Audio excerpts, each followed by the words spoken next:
हाय, आप सभी का एक न्यू वीडियो में स्वागत है। आज हम बात करेंगे कक्षा 8 के हिंदी, जो कक्षा 10 के भी नन हिंदी के रूप में काम आता है। तो चलिए हम बात करेंगे जिसका शीर्षक है खेमा, अध्याय 6। तो चलिए इसका अपने शब्दों में इसको व्याख्या करने का प्रयास करेंगे।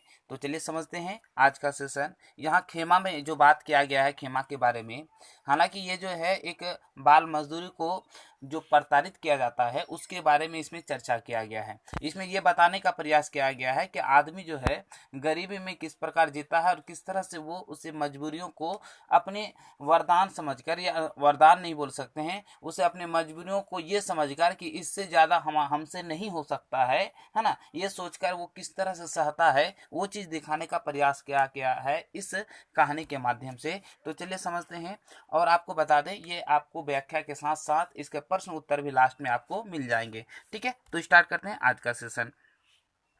देखिए, जब भी आप किताब पढ़िए तो यहाँ पे अगर पीला कलर का आपका दिख रहा है तो एक बार आप उसे पढ़ लीजिएगा, इसीलिए क्योंकि इसमें जो है कहानी का कुछ सार है, मतलब उसका जो गुप्त चीज है वो छिपा हुआ रहता है। ठीक है, जैसे यहाँ पे बताया गया है कि बाल मजदूरी की संस्था लिखा हुआ है यहाँ पे। ठीक है, तो को उभारने वाली कहानी खेमा हमें बात श्रमिकों के प्रति संवेदनशील बनाती है और बाल अधिकारों की अवधारणा समकालीन विमर्श का महत्वपूर्ण गद्य है। ठीक है, कहानी इसके प्रति हमें जागरूक करती है। कहानी जो है इसके प्रति हमें क्या करता है, जागरूक करता है। ठीक है, यहाँ पे सॉरी, यहाँ पे लिखा हुआ क्या, निरीसंस्था है ना, क्या हमने स्रो समझ लिए थे, थोड़ा पढ़ने में मिस्टेक हो गया। तो चलिए हम समझते हैं इस पे और किस प्रकार। हालांकि अगर शॉर्ट में बताएंगे तो तुरंत आपका अधिक से अधिक 5 मिनट में हो जाएगा। ठीक है, लेकिन आपको पढ़ के समझाने का प्रयास करते हैं धीरे धीरे हर एक वाक्य। गली के नुक्कड़ पर बिना नाम की एक चालू और अस्थायी होटल है। नुक्कड़ मतलब समझते हैं, नुक्कड़ मतलब जहां तहां, जैसे होता ना कि पूरा अच्छा से चलती उलती रास्ता नहीं है, मतलब थोड़ा सा रास्ते के किनारे है ना, जहाँ पे सब इधर उधर कुछ चीज रखते हैं, थू था करते हैं, है ना, वही सब जगह को नुक्कड़ कहा जाता है। टूटी सी टेबल पर चाय बनाने के लिए भट्टी के साथ लगा लाल पंखा, पास ही दीवार के सटे एक टेबल है ना, टेबल पर 8-10 लीटर दूध के भरी एल्युमिनियम का भगोना, जिसको बोलते हैं गमला, जिसको बोलते हैं, है ना, और चाय शक्कर के डिब्बे, एक छीका जिसमें 8-10 गिलास रखे हैं। छीका किसको बोलते हैं, जहाँ पे गिलास रखा जाता है हाथ पे लटकाने के लिए, इधर उधर जो करते हैं, है ना।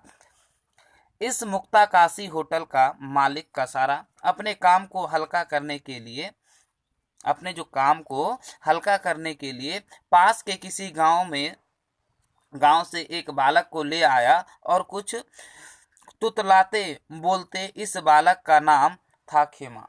लेखक ये बता रहा है कि वे जो बता रहे हैं कि ये इस तरह से, मतलब उसका इस तरह से नज़ारा पेश कर रहे हैं कि हकीकत में आपको इस तरह से है, कोई भी व्यक्ति अगर होटल में रखता है किसी को तो क्या करता है, वो उसका काम ज़्यादा हो जाता है तो उसे क्या करना, हाथ बटाने के लिए काम में लाता है। लेकिन ये छोटा सा बच्चा, लेकिन ये हकलाता भी है, जिसका नाम क्या है, खेमा। क्या है, उसी का नाम क्या है, खेमा है।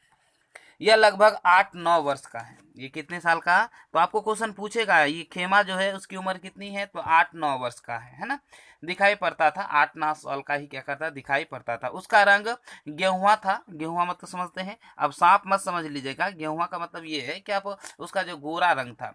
कद लगभग 3.5 फुट और खाकी निकल कर साथ पैबंद लगी कमीज पहने थे, है ना, और दूध के दांत अभी पूरे गिरे नहीं और चढ़ने लगा खेमा रोजगार की पहली पायदान पर।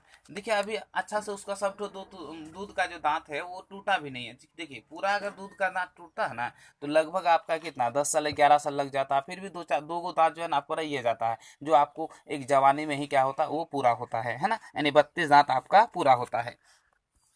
अब आगे का देखते हैं। यहाँ पे सुबह की यहाँ पे बता रहा है लेखक अपने शब्दों में कि सुबह की ग्राहकी के समय कसारा चाय बनाता और खेमा गिलासों को ग्राहकों को दे आता, फिर अपनी नन्ही उंगलियों के बीच 4-5 गिलासों को उठाकर टंकी पर धोने ले जाता और खेमा गिलासों में पानी डालकर उलट देता और घुले गिलासों के टेबल पर रखे छींके में पंजों के बल खड़ा होकर जमा देता और यह कर्म उसकी नीति बन गया था। मतलब इस तरह से करता कि वो गिलास को लेके जाता, वहां पे वो क्या करता, धोता, फिर रखता, फिर उंगली से लाके यहाँ पे रख देता। ये जो काम उसका रोजमर्रा का काम हो चुका था, है ना। हे रे खेमा, इस तरह से बोलता है, ये डायरी ले जा और लिखवा ला, 3 साइकिल वाले के 2, मास्टर साहब के 5, सेठ जी के। और कसारा ने खेमा को आदेश, जैसे है ना, आदेशात्मक स्वर से कहा, मतलब बुलंद आवाज में, जैसे अगर कोई बोलता है ना तो अरे वो चीज लाओ, ये चीज लाओ, इस तरह की आवाज में जो है ना, उन्होंने इस स्वर में खेमा को कहा। कौन कहा? कसारा कहा, जो होटल का मालिक था। हाँ काका, अभी लेकर जाता हूँ, है ना। बच्चा है तो इस तरह का जवाब देगा ही। चाय के साथ खेमा डायरी लेकर चल पड़ा। 8-10 मिनट बाद घूमता घूमता, है ना, घूमता घामता है, सॉरी, खेमा डायरी लेकर आया और वह संभवतः समझने लगा था कि दुकान पर जाते ही फिर पिलना है। मतलब ये पिलना का मतलब ये हुआ कि उसे फिर जो है ना गाली खाना है। ठीक है, तो इतनी देर कहाँ रहा खेमा, ये कसारा पूछा। कसारा ने खेमा को झिड़कते हुए पूछा। वो मास, जैसे यहाँ पे कोई भी बच्चा है ना थोड़ा सा हकलाता है तो इस तरह से, जैसे यहाँ मस्सा साहब दुकान पर नहीं थे, है ना, यहाँ पे इस तरह से बता रहा था। खेमा सफेद झूठ बोल गया। कुछ समय बाद खेमा उठा और गिलास धोने लगा। ये जो है ना थोड़ा सा क्या किया, सफेद झूठ, शायद लेट हो गया, उसके बाद क्या किया, उन्होंने झूठ बोल दिया और इससे हालांकि मालिक का थोड़ा डांट उसको खाना पड़ा। ठीक है, जब होटल पर चाय पीने वाले इक्के दुक्के लोग रह गए, तब खेमा ने अपने सेठ कसारा से कहा, मेरे पैर जलते हैं, चप्पल ला दो काका। ठीक है, जब कोई भी होता ना कि सबके सामने करेंगे तो क्या बोलेंगे, इसलिए जब लोग हट गए तो उन्होंने कहा कि मेरे पैर पैर जो है जल जाते हैं काका, हमें चप्पल ला दो। ठीक है, ये बात उन्होंने कहा। अभी रख दूंगा चप्पलें सिर पर, चल अपना काम कर, बड़ा आया चप्पल पहनने वाला। मतलब इस तरह से होता है ना, एक झिड़के नजर से, मतलब एक उसको निगलेक्ट करते हुए इस तरह से आवाज में ही बोलता है, जिस तरह से मैंने बताने का प्रयास किया। हो सकता है थोड़ा सा इधर उधर हो। खेमा निराश हो गया। अप्रैल का महीना था और धूप गहराने लगी थी। नंगे पैर खेमा इधर उधर इधर इधर कोल्हू के बैल की तरह घूमता रहता। कोल्हू का मतलब जैसे होता है ना कि एक तरफ बैल बांध दिया, इधर उधर चारों तरफ घूमता है और उसके बाद उससे तेल निकलता है ना। झूठे गिलास धोने जाता तो पहले अपने पैर धोता, शायद जलते पैर पर पानी गिरने से खेमा को क्षणिक तसल्ली मिलती थी।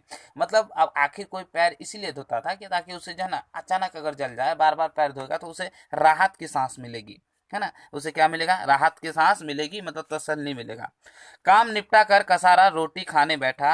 2 रोटी, प्याज और चटनी लेकर खाना खाने लगा। खेमा भी इसी टोह में था कि अब खाना मिल जाए। इस बीच 8-10 लोग बेंचों पर आ बैठे। कसारा हाथ धोकर चाय बनाने लगा। खेमा का उतरा चेहरा देखा नहीं जाता था। अब जोर से भूख लग रहा था, है ना, बहुत अच्छी तरह से काम भी कर रहा था, लेकिन बहुत जोरों से भूख लग रहा था। उसे लग रहा था कि अब हमें खाना मिल जाएगा। लेकिन उसी बीच क्या हुआ, 10-12 आदमी और आ गया। आने के बाद उन्होंने कसारा हाथ धोया और जल्दी जल्दी क्या किया, अपना काम उन्होंने क्या है, चाय बनाने लगा। क्यों? क्योंकि ग्राहक आया है। ठीक है, ये चीज जैसे वो क्या गया, उसको उसके बाद उसका चेहरा क्या आ गया, उतरने लगा। उतर गया इसका मतलब क्या है कि खाना उतर गया, वो वाला नहीं, मतलब थोड़ा सा मायूस हो गया। खेमा ग्राहकों को चाय देता, पानी पिलाता और ग्राहकों के आदेश पर बीड़ी सिगरेट भी ले आता था। रोजाना चाय पीने वाले ग्राहक खेमा को भद्दी गालियां देकर पुकारते और खेमा डरा सहमा मुस्कुराता हुआ अपने काम में लगा रहता। हाँ, कनखियों से अपने नियमित ग्राहकों पर 1-2 बार नजर जरूर डाल लेता था, क्योंकि उनसे जान पहचान हो गई थी। लेकिन थोड़ा सा हो ना तिरछी नजर से 1-2 बार नजर डाल लेता था, लेकिन थोड़ा सा जो है ना नजर ही खाली डालता था, बाकी कुछ नहीं बोलता। फिर भी वो मुस्कुराते रहते थे। क्या करते थे? मुस्कुराते रहते थे। एरे में, जैसे यहाँ पे बोल रहा है, एरे खेमा कहकर रोटी की तरफ इशारा करके कसारा पास के बरामदे में दोपहर की झपकी लेने लगा। खेमा ने भी अपना पेट भरा और उसको भी थकान के मारे नींद आने लगी, है ना।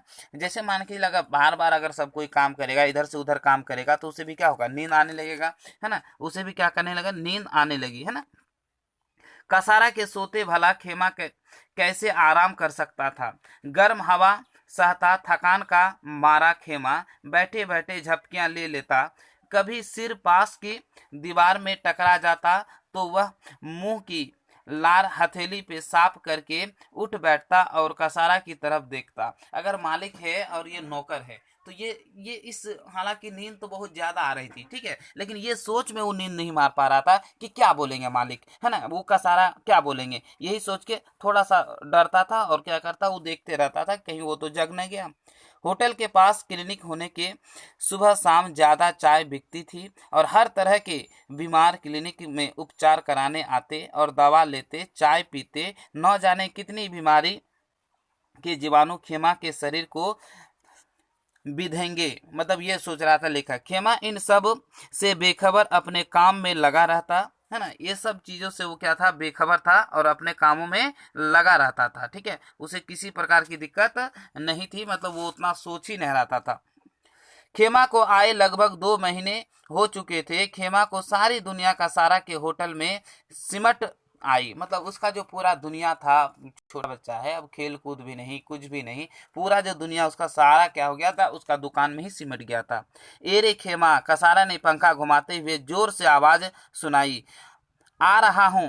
पास के जनरल स्टोर पर बैठा खेमा दौड़ कर आया, ठीक है, वहाँ बगल में क्या था, एक जनरल स्टोर था, वहां पे बैठा था, लेकिन जिस तरह से ये आवाज दिया, उन्होंने जाकर क्या किया, वहां इन्होंने क्या किया, दौड़कर इसके पास आया, मालिक के पास आया। कहाँ मर गया था, ये बर्तन क्या तेरा बाप धोएगा। कसारा ने आंखें निकाली और कसारा के ताने सुनता खेमा बर्तन साफ करने बैठ गया। मतलब जैसे इस तरह से किया, इस तरह से आवाज बोलता है, हालांकि मालिक सब बोलता भी है कि आवाज बुलंद करके ये डर से हुए क्या किया, उन्होंने ये बैठ गया, क्या करने के लिए, धोने के लिए, क्या करने के लिए, धोने के लिए उन्होंने बैठ गया। एरे खेमा, पहले यहाँ आ के 4 चाय जनरल स्टोर पर दे आ। कसारा ने नाटकीय क्रोध में कहा, मतलब थोड़ा नाटक के अंदाज में क्रोध से कहा। जा रहा हूँ, खेमा ने शांत स्वर में कहा। शाम होते होते बर्तनों की सफाई नहीं हुई तो इस कारण खेमा की पिटाई हो गई। खेमा बाल्टी लेकर हैंडपंप पर गया और जैसे तैसे पानी की बाल्टी ले आया। संभवतः कसारा का खौफ खेमा में उत्तेजना भर देता था और खौफ से बालक स्थिर होकर बैठा रहता है, परंतु खेमा तो कसारा के खौफ के आगे मशीन की तरह दौड़ता रहता। ज्यादातर लोग क्या करते हैं, ज्यादातर बच्चे अगर खौफ होता है तो तुरंत एकदम सिकुड़ के बैठ जाता है, लेकिन ये क्या कर, मशीन की तरह आगे पीछे दौड़ता था, बहुत तेजी से काम करता था। रात होने से पहले खेमा ने सभी बर्तनों को सफाई कर दी, है ना, और कसारा और खेमा ने खाना खाया। कुछ देर बाद दोनों अपने अपने बिस्तर पर लेट गए। कसारा जाग रहा था, परंतु खेमा को सोते ही नींद आ गई। अगले दिन सुबह से खेमा फिर अपने काम में लग गया और उसके लिए कुछ भी नया नहीं रहा। मतलब जिस तरह से अभी काम बताएं, सेम उसी तरह से रोजमर्रा की जीवन में उस पर काम चल रहा था, उसके लिए कोई भी चीज नया नहीं था, है ना, कोई भी चीज उसके लिए नया नहीं था। 2 दिन से मैं खेमा का जीवन क्रम देख रहा था, लेखक कहता है, और इस तरह शोषण न जाने कितने खेमा जैसे इस देश में है जो बचपन में ही कच्ची टहनी से स्थूल जड़ बन जाते हैं, न जाने क्यों। ये लेखक का कहना था कि मैं 2 दिन से इसको देख रहा हूँ, मशीन की तरह काम कर रहा है, इस तरह से बहुत उसको बहुत जीवन का जो है ना, जो सुख मिलना चाहिए वो बहुत दूर है। जानकारी करने पर मुझे पता चला कि खेमा के माता पिता ने बच्चों को के भरण पोषण के दायित्व से मुक्त होने के लिए अपने 4 बेटों को इसी तरह बेच दिया। अब बताइए, इतनी गरीबी थी कि 4 बेटों को उन्होंने क्या बेच दिया कि मैं खिला भी नहीं सकता, 2 रुपया आ भी जाएगा। खेमा भाई में सबसे छोटा था। मैंने सोचा खेमा को कुछ समय अपने पास रखकर स्कूल में दाखिला दिलवा दूंगा। मतलब मैंने ये सोच लिया कि कुछ समय उसको रखकर स्कूल में दाखिला दिलवा दूंगा। कसारा चाय पत्ती शक्कर लेने बाजार गया तो मुझसे रहा नहीं गया और मैंने खेमा को आवाज लगाई। खेमा टेबल पर गीला कपड़ा घुमाता छोड़ मेरे पास आ खड़ा हुआ। क्यों खेमा, तुझे तेरे सेठ जी कितने रुपये देते हैं, मैंने उत्सुकता से पूछा। लेखक ने कहा, क्या रे खेमा, तुम्हें जो है ना सेठ जी कितना रुपया देते हैं। मैं नहीं जानता, बापू जानते हैं। खेमा की हथेलियां, है ना, घुमाते हुए स्पष्ट स्वर में कहा, है ना, बड़ा एकदम नरम स्वर में अच्छी तरह से बताते हुए कहा, हथेली घुमाते हुए, कि मैं नहीं जानता, मेरा बाप जानता है ना। तू स्कूल नहीं जाते हो खेमा? मेरे प्रश्न ने खेमा को चौंका दिया। मेरी तो पढ़ने की इच्छा है, पर बापू स्कूल नहीं भेजते। खेमा कहता है, मुझे जो है पढ़ने की इच्छा है, लेकिन बापू स्कूल नहीं भेजते। कहते कहते खेमे मेरे सामने बैठ गया। ये बात कहते कहते उन्होंने बैठ गया। तू तेरे सेठ के पास खुश है? मैंने पूछा। खेमा निरुत्तर रहा। मतलब उन्होंने लेखक कहा कि क्या आप तुम जो है अपने सेठ के पास खुश है, लेकिन उन्होंने उत्तर नहीं दिया। मेरे साथ चलेगा? मैं दृढ़ता से कहा। लेखक कहता है कि मेरे साथ तू चलेगा, और दृढ़ता के साथ कहता है कि क्या तू मेरे साथ चलेगा, लेकिन वो चुप रहता है।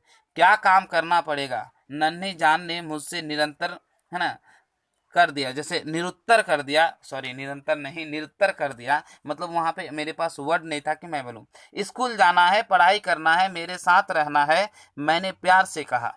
लेखक ने कहा कि मैंने प्यार से कहा कि स्कूल जाना, ये सब काम करना है। उसके बाद देखिए इसका जवाब क्या होता है ना। उसके चेहरे से प्रसन्नता झलकने लगी। मैंने 2-3 दिन का छानबीन करके खेमा के गांव का पता लगाया, और उसने पिता के मिलने का गांव जा पहुंचा, और उसका पिता टूटी फूटी झोपड़ी के बाहर खाट पर बैठा था।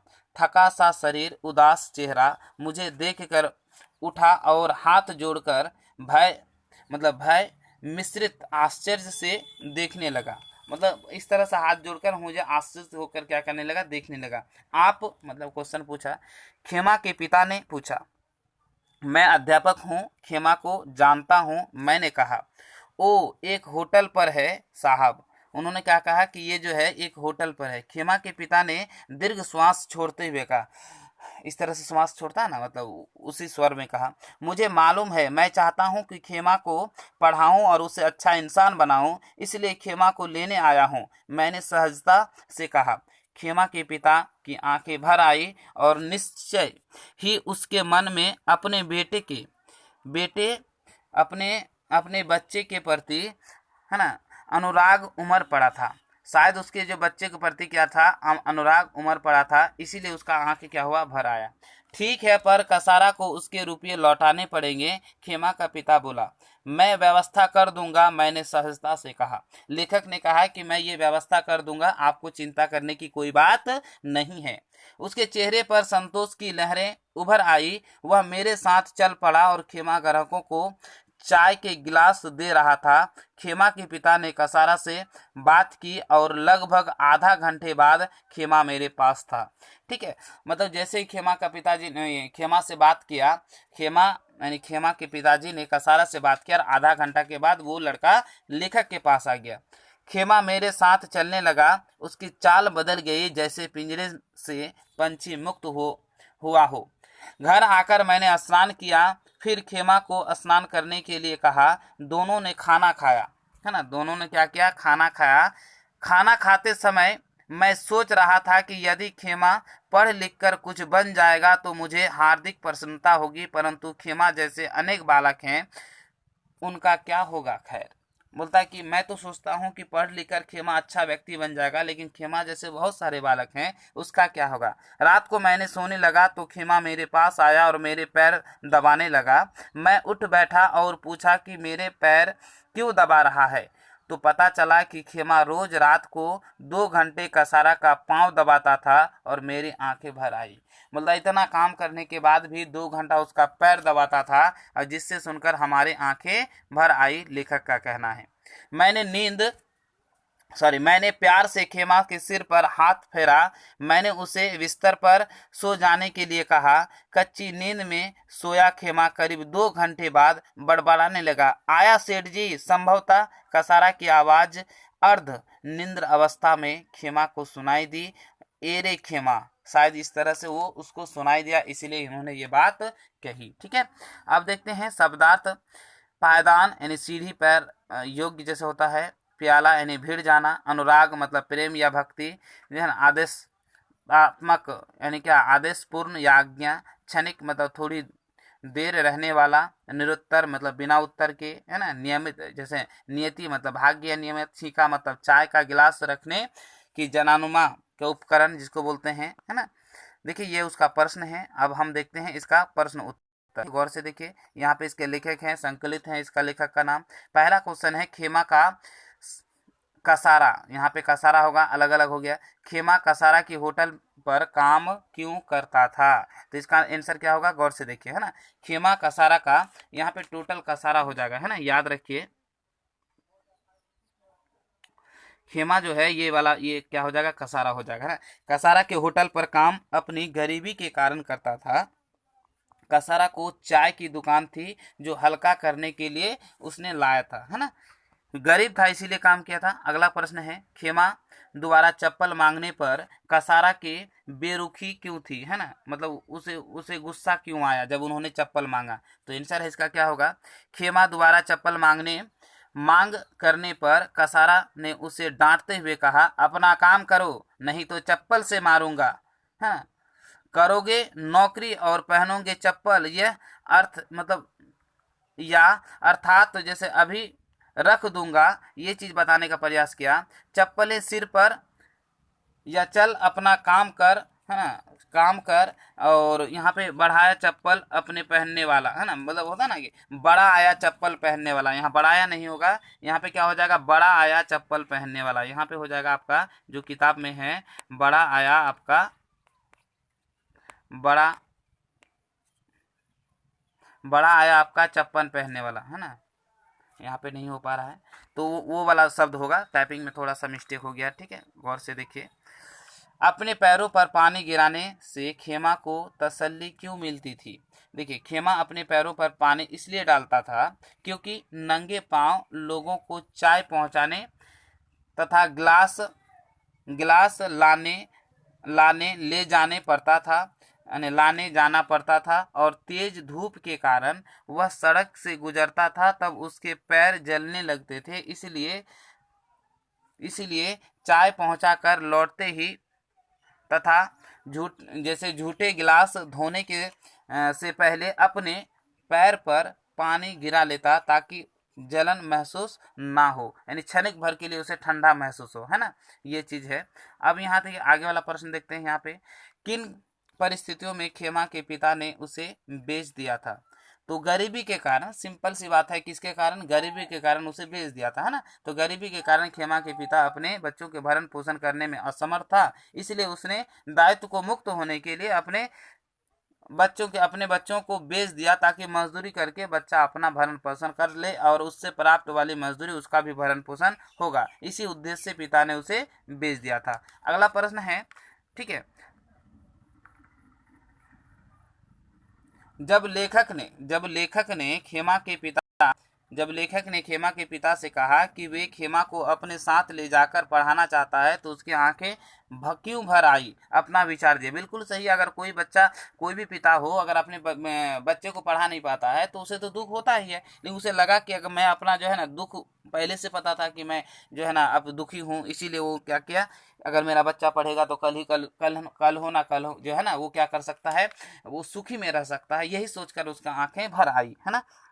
जब लेखक ने खेमा के पिता से खेमा को अपने साथ ले जाने की बात बताई तो उसकी आंखें इसलिए भर आई क्योंकि उसने अपने बेटे को होटल के मालिक कसारा के साथ बेच दिया था, है ना।